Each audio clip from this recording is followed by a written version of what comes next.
Hello everyone, हमारे चल रहा था बौद्ध धर्म, जिसमें अपन ने बौद्ध संघ आज अपन पढ़ने जा रहे हैं। इससे पहले अपन ने क्या क्लियर किया था?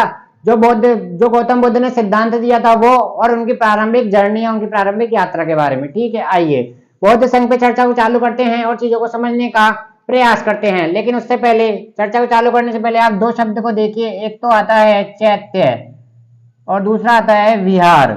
दोनों क्या है समझाता हूं आपको, आइए। चैत्य होता है बौद्ध वास्तुकला में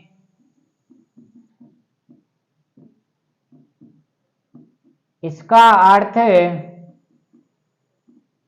किससे है? प्रार्थना सभा से इसका अर्थ है।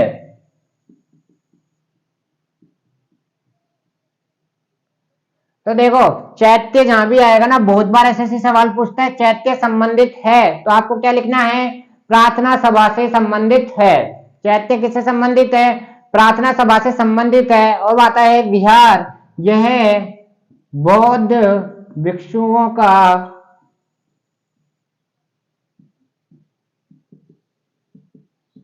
आवास स्थान है। तो बहुत बार एसएससी ने सवाल करा है, चैत्य क्या है? प्रार्थना सभा है। विहार क्या है? बौद्ध भिक्षुओं का आवास स्थान है। तो आपको दैट याद रखना है, चैत्य प्रार्थना सभा विहार आवास स्थान, चैत्य प्रार्थना सभा विहार आवास स्थान। दैट आपको याद होना चाहिए। बहुत बार आप इनमें कंफ्यूज ना होंगे चैत्य और विहार में। आइए अब चर्चा को चालू करते हैं। आज का हमारा टॉपिक देखो, लेकिन ये दोनों याद रखना, चैत्य प्रार्थना सभा विहार आवास स्थान। बौद्ध संघ क्या हुआ? गौतम बुद्ध ने अपने, देखो क्या करा था इन्होंने, जैसे ये अपने विचार अलग अलग जगह अपने उपदेश देते थे, लेकिन उन्होंने कहा ऐसे पार नहीं पड़ने वाली है, ऐसे पार नहीं पड़ने वाली। उसके लिए इनको क्या करना पड़ेगा? उन्होंने कहा एक ऐसा स्थान बनाना पड़ेगा जहां पे सभी व्यक्ति मेरी शिक्षा ग्रहण करने आए और वो शिक्षा प्राप्त करके अनेक लोगों तक इस शिक्षा को प्रसार कर सके। और एक ऐसा अच्छा वातावरण के लिए उन्होंने किसका निर्माण कर दिया? बौद्ध संघ का निर्माण कर दिया। जहां पर, आइए चर्चा को चालू करते हैं। देखो, बौद्ध संघ में क्या था? गर्ल्स को परमिशन नहीं थी, गर्ल्स को परमिशन नहीं थी, सबसे पहली इंपॉर्टेंट बात। ठीक है, तो आप क्या बोलेंगे? इनमें कौन आ सकते थे? ओनली बॉयज, इनमें ओनली बॉयज आ सकते थे।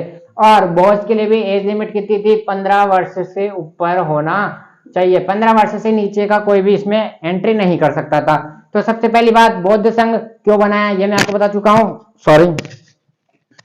और इसमें गर्ल्स अलाउ नहीं थी, बॉयज 15 वर्ष से। ठीक है, अब लिखिए पहला पॉइंट, यहां से अपन पढ़ने का प्रयास करेंगे।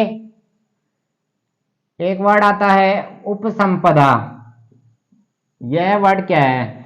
बौद्ध धर्म में प्रवेश लेने के लिए जो प्रोसेस होता था उसको क्या बोलते थे? उपसंपदा कहा जाता है।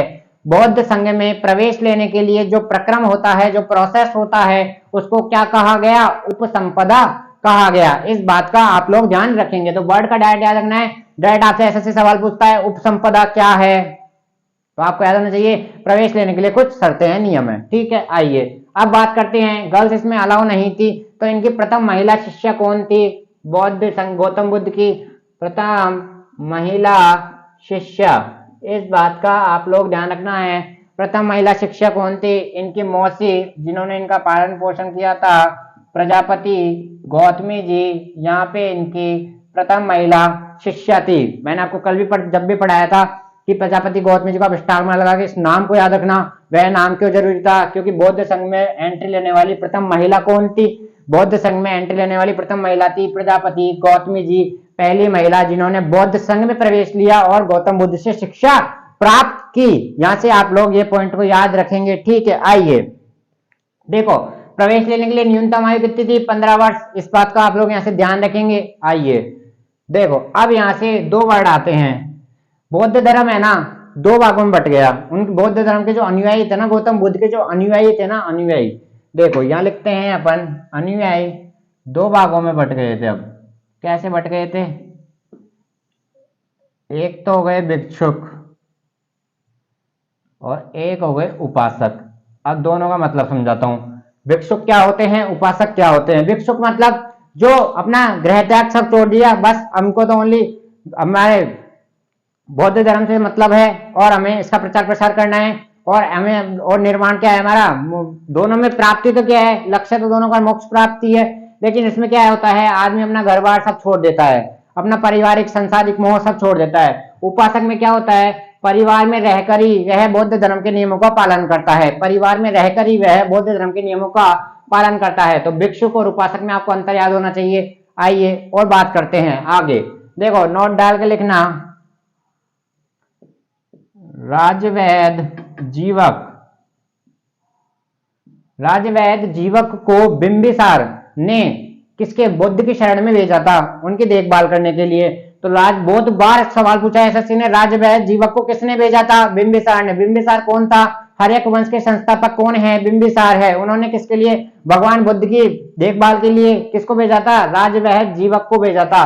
किसने भेजा था, इस बात का आप लोग ध्यान रखना, बिंबिसार।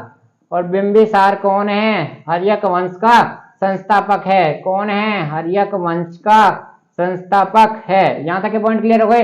बौद्ध संघ से रिलेटेड जितने भी आपसे सवाल है यहीं से पूछे जाते हैं। गर्ल्स नॉट अलाउडेड, बॉयज 15 वर्ष होना चाहिए। और क्या हो सकता है, जल्दी बताइए। प्रथम महिला शिष्य, वेरी वेरी इंपॉर्टेंट। और ये बौद्ध धर्म के बौद्ध के जो अनुयायी थे वे दो भागों में बट गए थे, भिक्षुक और उपासक। भिक्षुक और उपासक, जल्दी बताइए, भिक्षुक और उपासक। देखो यहां तक के पॉइंट क्लियर हो गए, जल्दी बताइए।